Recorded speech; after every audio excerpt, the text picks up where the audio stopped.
It's only a kick, a jump, a block. It's only a serve. It's only a tackle, a run. It's only for the fans. After all, it's only pressure. You got this. Adidas.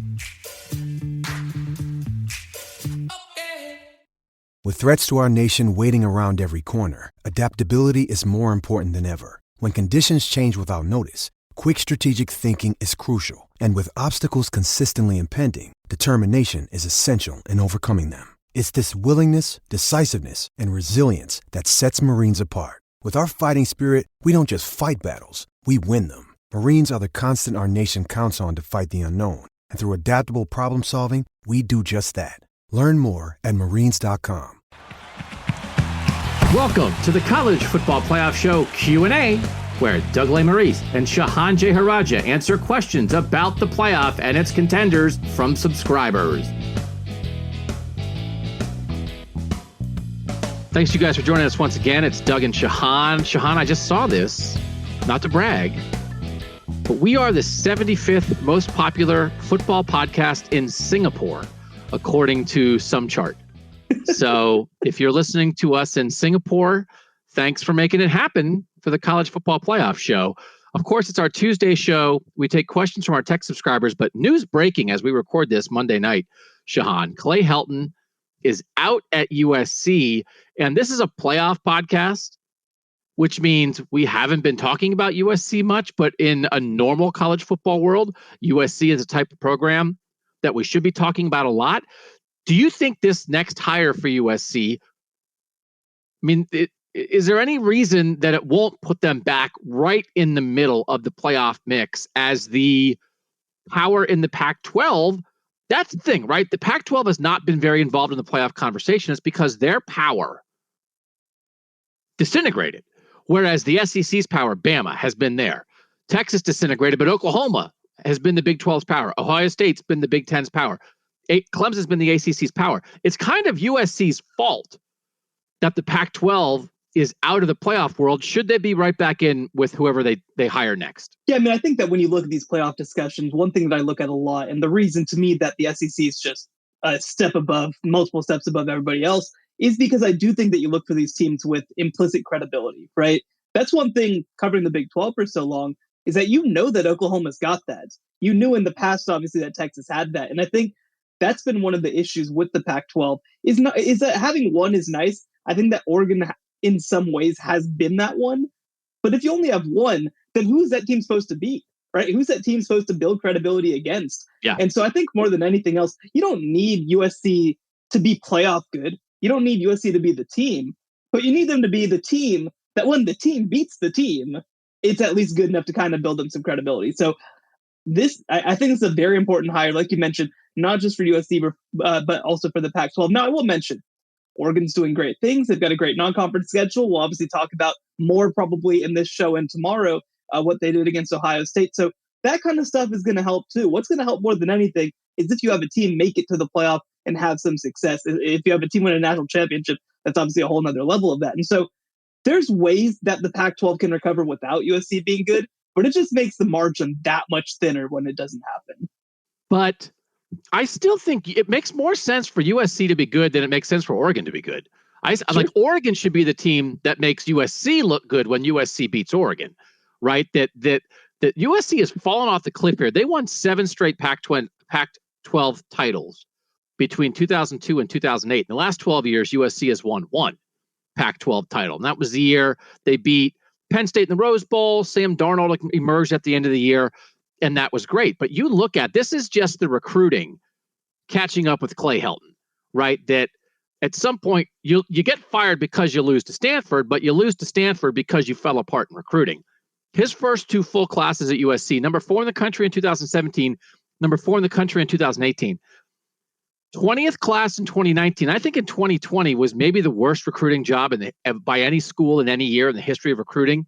64th ranked class. They got 1 of the top 29 players in the state of California in 2020. 1 of the top 29. And you know who 3 of the top players in California were that year were the current starting quarterbacks for Alabama, Clemson, and Ohio State. Yep. So that's the kind of thing that has happened here. You know what happened when USC finished 20th in the country in recruiting in 2019? You know who like the best player in California was that year? Kayvon Thibodeau, the best defensive player in college football right now. You know who was a great California player that year? Mykal Wright, the best corner for Oregon right now.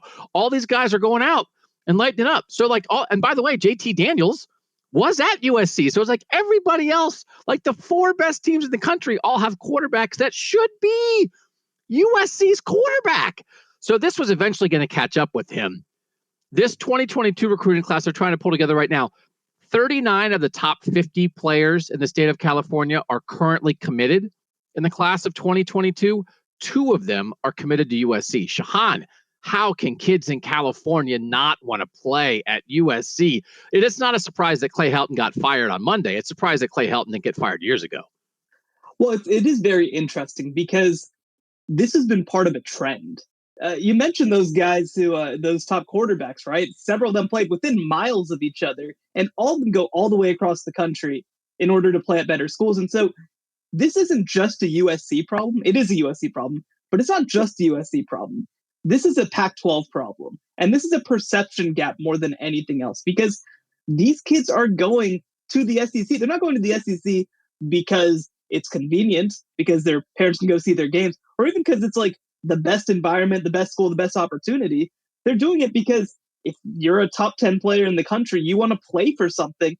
And perception becomes reality in recruiting.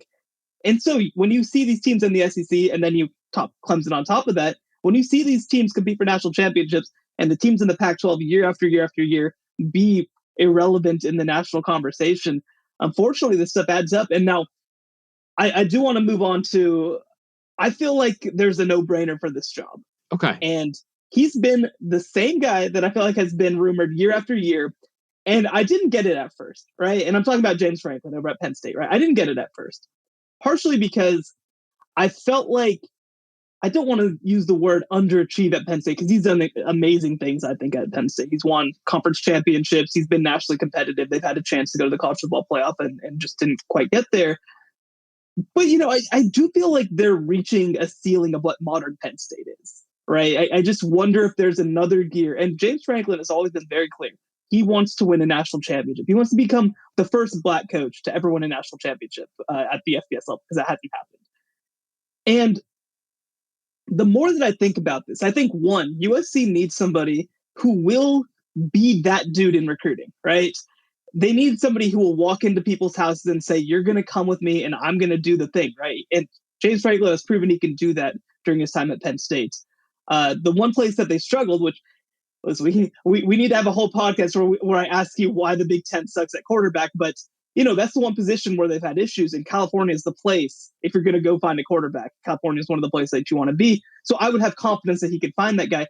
The other thing too, and probably the bigger thing, is that when James Franklin took over the job at Penn State, I think that a lot of us wondered, is this going to be a premier job long-term? Because this was so much about the guy who was there before.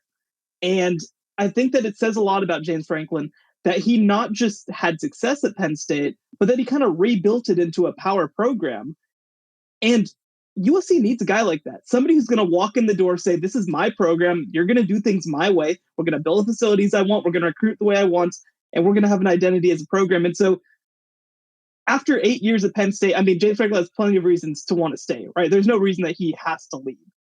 But if he wants to leave, I think that USC is a really good spot for him. He has the personality to do it. And to me, if you don't take this job, then maybe you're saying you're going to stay at Penn State for the long haul. Because if you're not leaving for USC, what are you leaving for? Like, what would get you to go?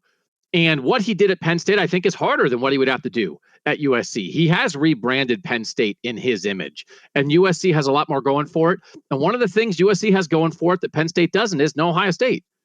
Penn State is ramming its head into the Ohio State wall every year. At USC, if you go there, you should be the best program. There's not a speed bump right in front of you every year. My good friend Dave Jones, one of the best college football writers in the country, has a story, 10 good reasons that James Franklin could leave Penn State for the USC Trojans. It's a really interesting, informative story. The most interesting thing about it is he wrote it in November 2018. Right. And it absolutely still applies today.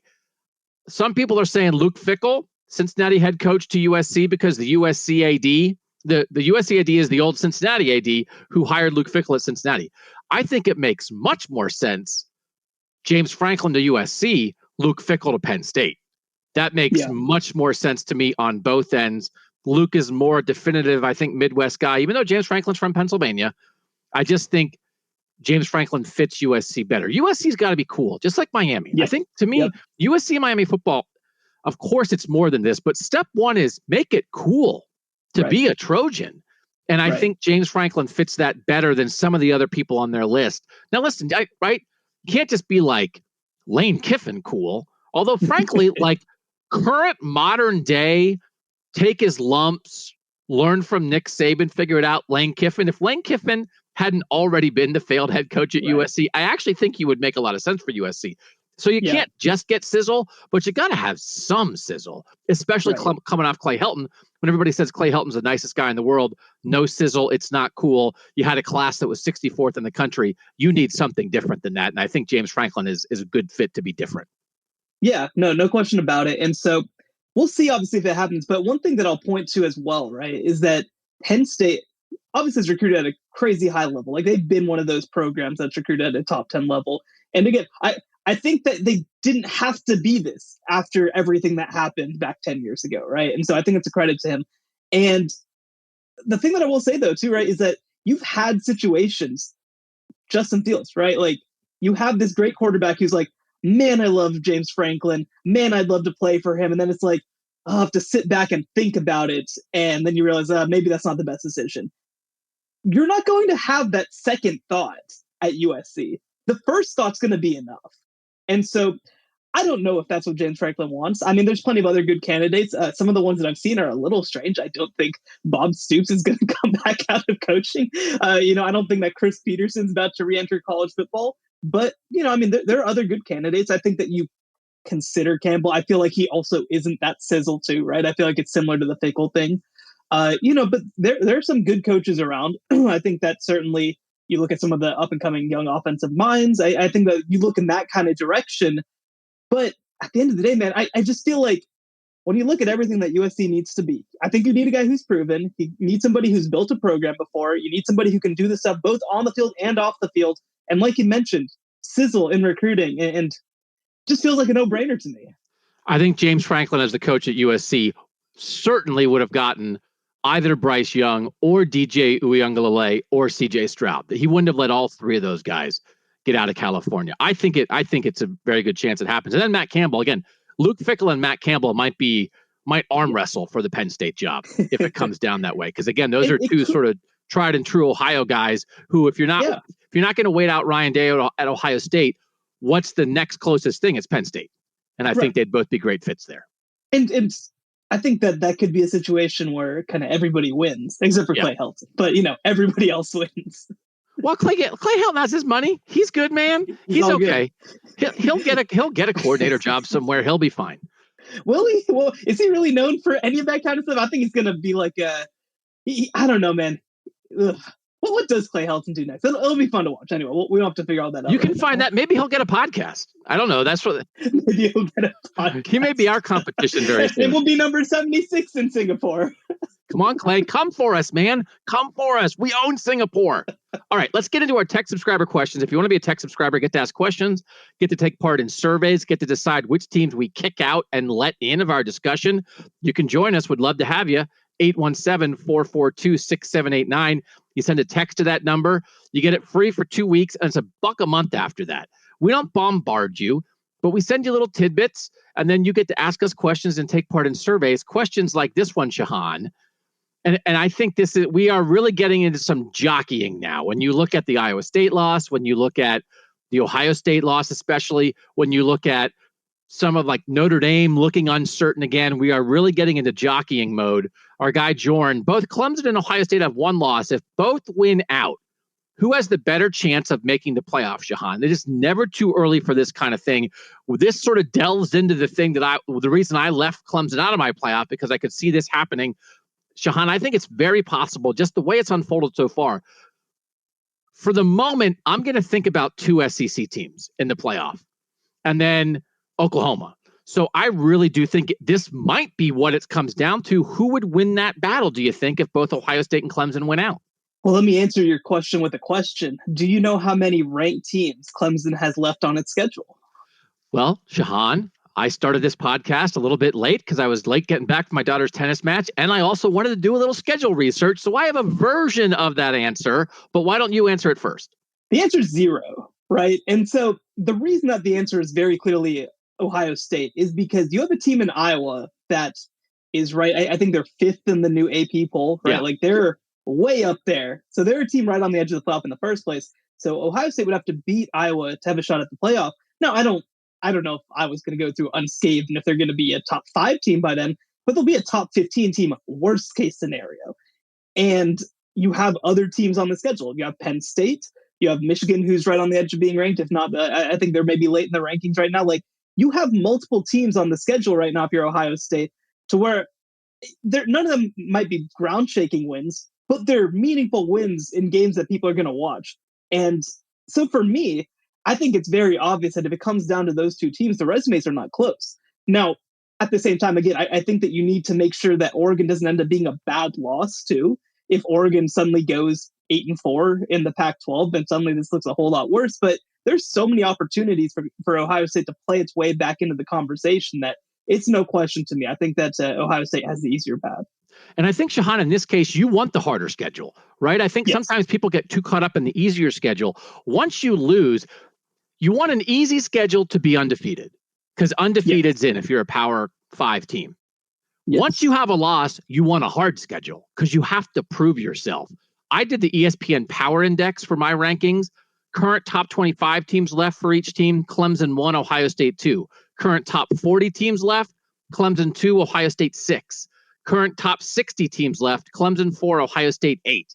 Clemson is going to have a hard time impressing people. Now, as you said, I think the fact that Kayvon Thibodeau did not play and that it was at home makes the Ohio State loss substantially worse than the Clemson loss. Now, we also know that Georgia is better than Oregon, but Georgia was also missing people. If Georgia gets a bunch of people back, George Pickens and others, and their offense in the back end half of the year looks explosive, then people are going to say, listen, man, this was not Clemson. Yeah, they shut them down, but they couldn't even beat Georgia when Georgia had half its offense, right? So it's not like Clemson's win is perfect, but it's neutral site. I really think it makes Oregon's win look better. You did it on the road without your best player. It makes Ohio State's loss look worse. So I do think that if you end up just comparing losses, Clemson wins. But I think the committee's past that. It's more about how impressive are you when you win. I think it's a beauty contest all year. I'm not guaranteeing that either of them win out, but it's certainly possible both win out, and they are going to have to put on a show. I don't know if you have to leave guys in longer in the second half of blowouts or whatever, but like you can't just win. They're both in look good mode. I know sometimes coaches hate that, Shehan, but that is the reality in the playoff world. It's not just what you do, it's how you look. Once you get that loss, you got to get gussied up when you go out because they're looking at you every week, aren't they? Well, let's stay on the topic of the Ohio State Buckeyes because Susan has a great question. Why did Ohio State lose? I'm so sad. I have gotten a version of this question 1,000 times since the game ended. I was in Ohio Stadium for that loss. There's 2 things that happen here, and they're connected, but they're totally separate. Their defense isn't good enough, right? Their defense is not good enough. They had basic execution issues. Their talent level on defense is a step down from what Ohio State normally has. And then there are questions about their scheme. They run this single high safety that not many teams run anymore. You're supposed to stop the run a little bit better, but they didn't stop the run at all against Oregon. They still got gashed. And it's like, why are you doing that? You get an extra guy in the box, but you end up with only like sort of one guy as a last line of defense. And by the way, for Ohio State, the guy who has been their best free safety is now out for the year. Josh Proctor injured his leg in that game, and he's gone. So now they're going to end up trying to play this defense with only the second best guy they have back there. I think they might have to make a schematic switch. I think they might have to think about it. But the other part of it is C.J. Stroud threw for 484 yards. It was the weirdest 484 I ever saw. And in a game like that, if you had a Heisman-level quarterback, he might have saved you. Justin Fields might have saved you. Spencer Rattler might have saved you. Bryce Young, the way he's played early this year, might have saved you. That's a lot to put on a second-year quarterback making his second career start. How come you didn't save this defense that couldn't stop anybody? But sometimes that's what it takes. Now, listen, he threw for 484. That means he made some good throws, but he also missed some things. They got out of whack with the run game.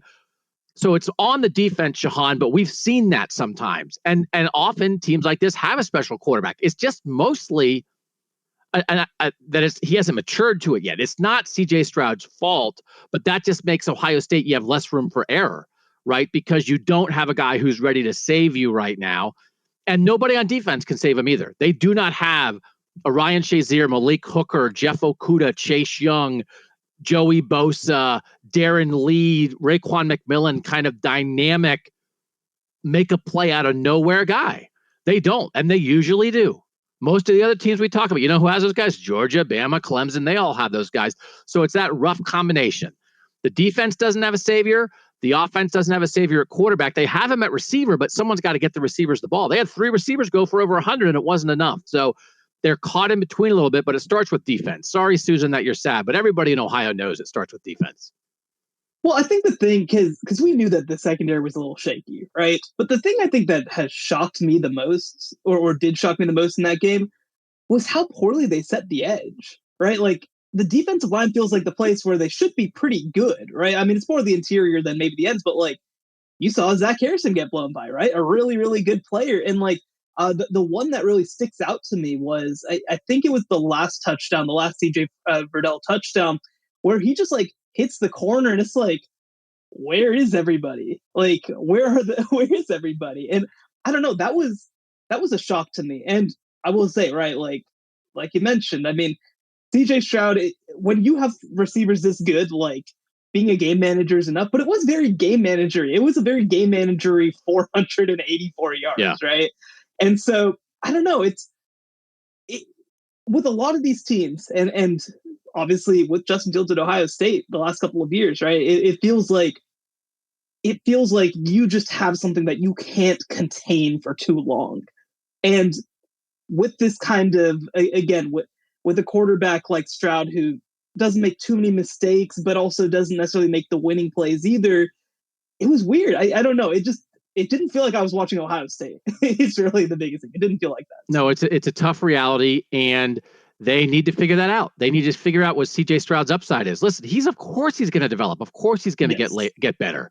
And again, it is, no one should put this loss on a guy making a second start at quarterback. But when you try to project it forward and say, does that guy at his best beat Bama? Is that guy's upside at a Heisman level? And that is a very high bar, but guess what? That's the modern bar at Ohio State, Oklahoma, Clemson, and Alabama. Yep. If you don't think your quarterback can win the Heisman, it might not be the right quarterback. And so that's something that they're going to have to, Ohio State plays Tulsa and Akron the next 2 weeks. They're going to have to start figuring that out. Again, we're not saying he has to win the Heisman now and look like that, but what's his upside? But again, they got to get the defense fixed. Some very basic stuff on the edge, corners not doing their responsibilities, and linebackers kind of getting blocked and not being able to get off blocks. And again, defensive ends crashing in when it looked like maybe are they supposed to be doing that? All right, we'll take a quick break. A lot going on. Great questions from our tech subscribers. We'll get to more of them next on the College Football Playoff Show.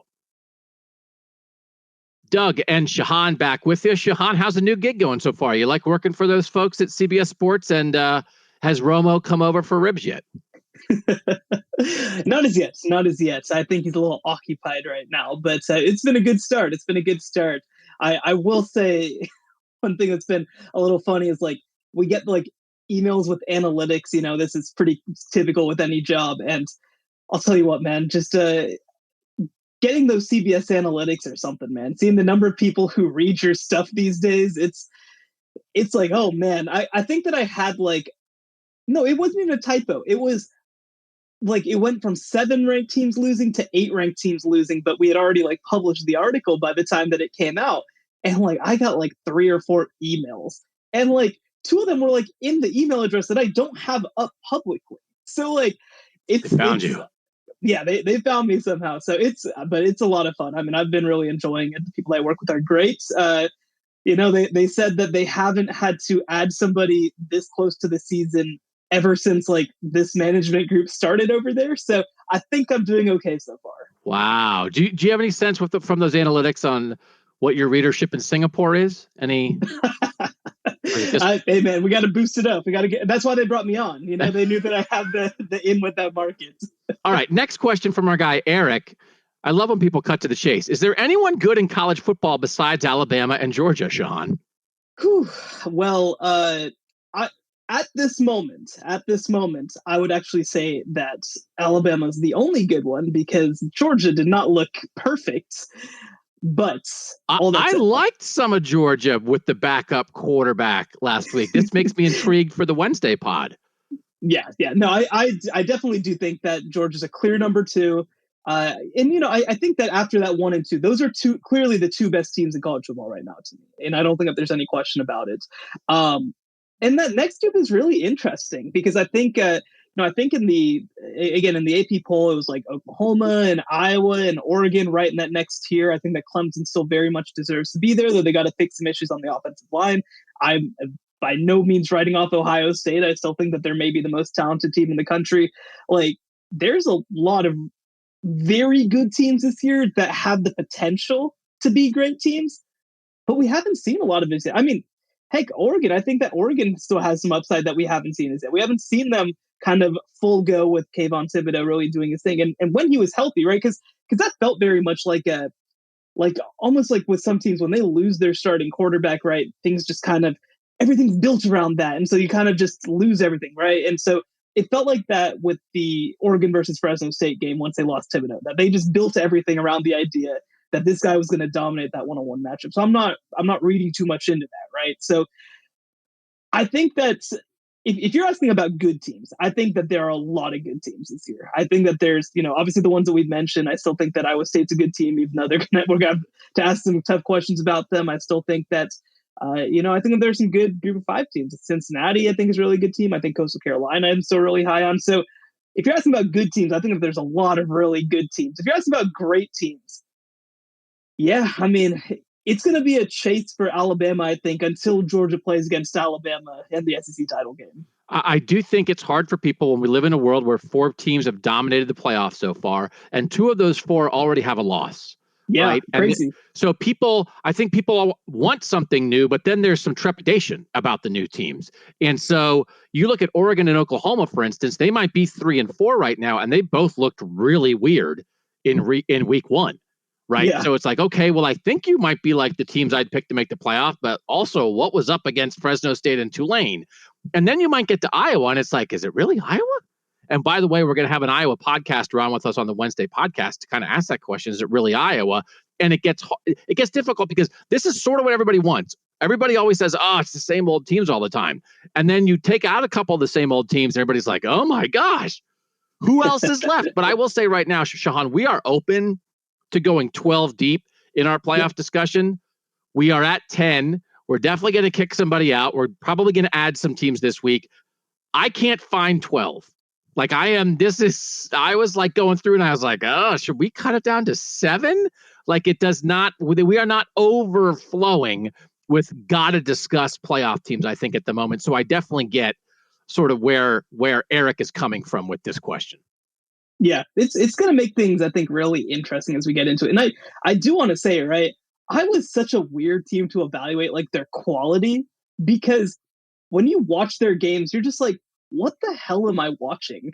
Like, I think that Iowa finished with, like, 170 total yards, and they dominated the hell out of that game. So, I don't know. I mean, I think that they look really good. I mean, they've done it. They've got, through 2 games, probably the second best resume in college football other than the team that beat Clemson, right? Like, I mean, that's what we're talking about right now. So it'll be interesting. I don't know. I think that this is definitely going to be a year that we're going to need to see 5, 6, 7 games before I can feel really good about anybody. Let's see. Let's move on to Mark's question. I'm firmly on board with this being, quote, another 2007, of madness. Give me a 2-loss team. Give me Cincinnati. You can get weird enough. So what's the oddest reality we could face after what we've seen this far? I do think the oddest reality would be something along the lines of undefeated Cincinnati and like 6 1-loss teams from Power 5 conferences, right? That if Georgia, Alabama, Clemson, Ohio State, Oklahoma, and Oregon all have one loss and Cincinnati's undefeated, and you've got to take 4 of those 7, that's where you wind up in a world where the committee can't win there.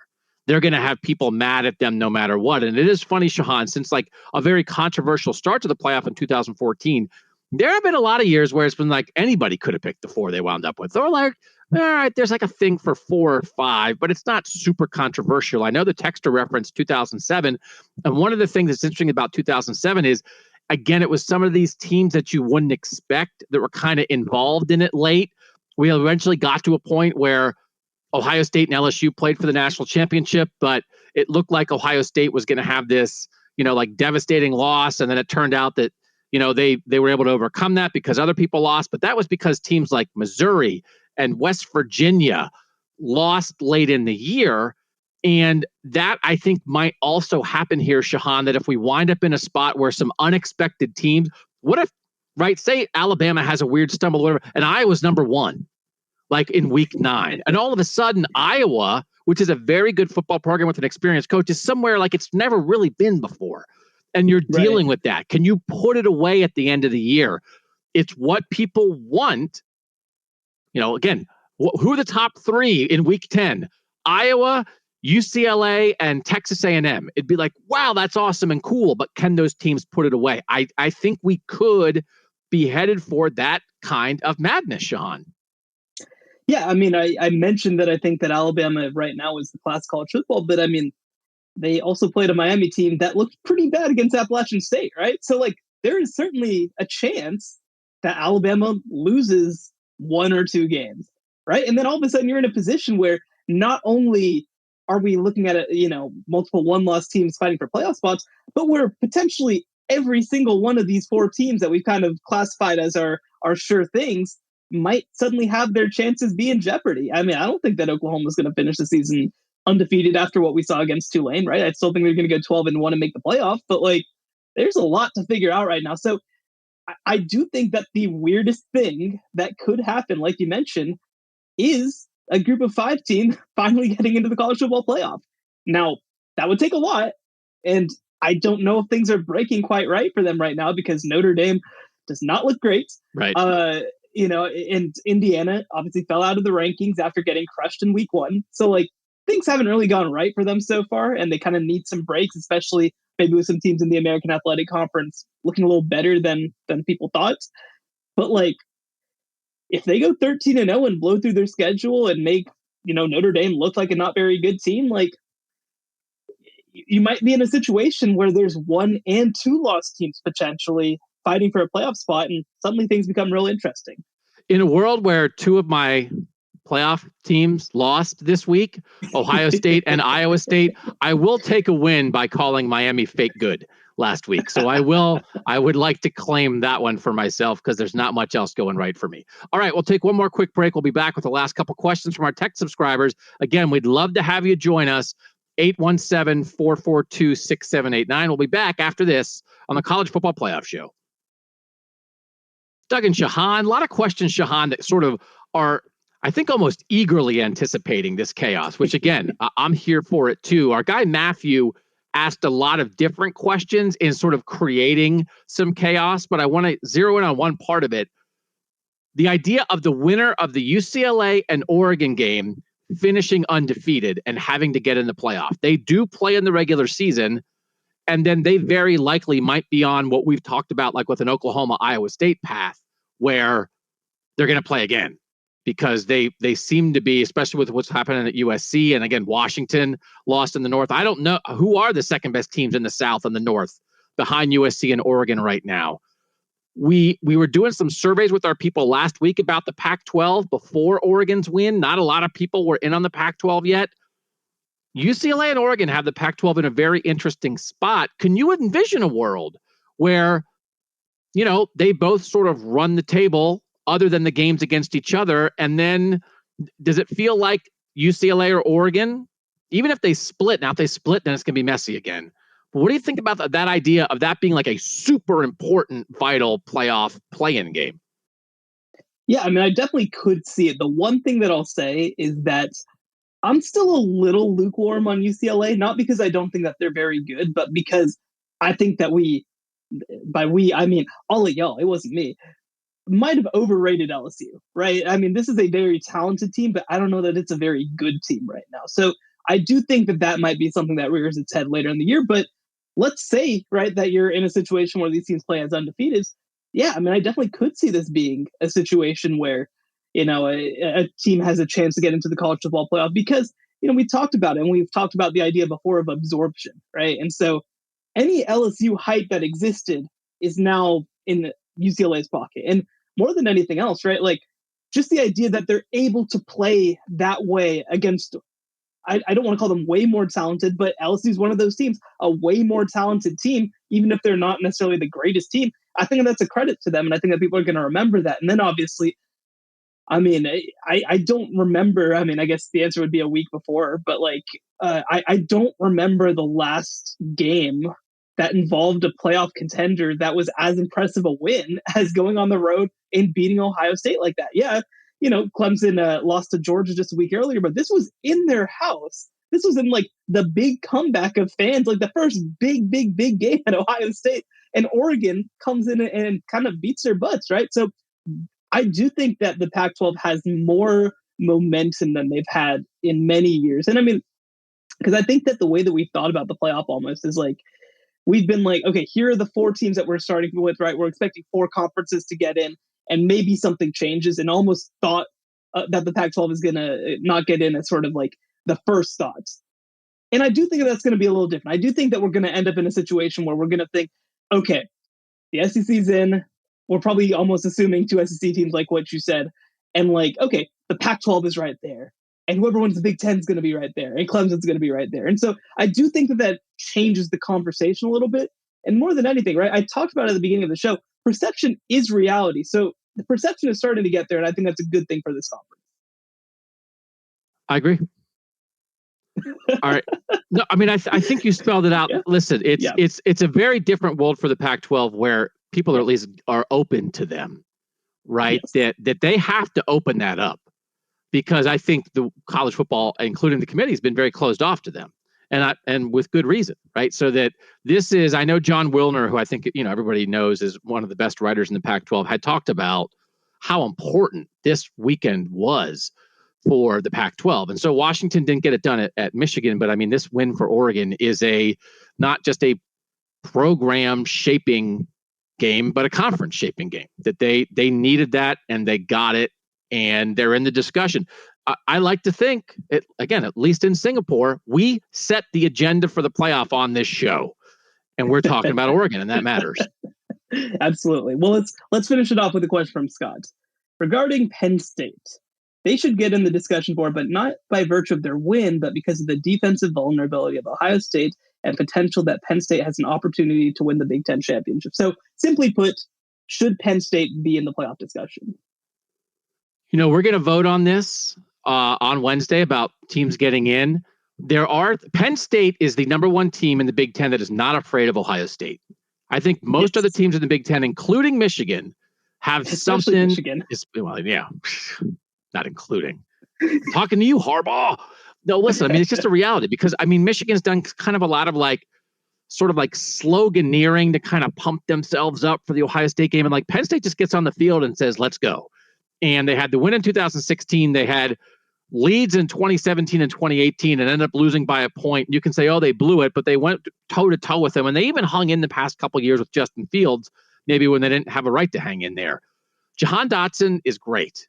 Right. I think as a receiver, he's as good, almost at the level of Chris Olave and Garrett Wilson. And Chris Olave and Garrett Wilson are the guys who make Ohio State go right now. Jahan Dotson makes Penn State go. They have, I think, some better standout defensive guys. I think than Ohio State. Ohio State would take Penn State's linebackers right now. I think Noah Cain is a guy at running back that can make some plays for you for Penn State. And then it comes down to quarterback.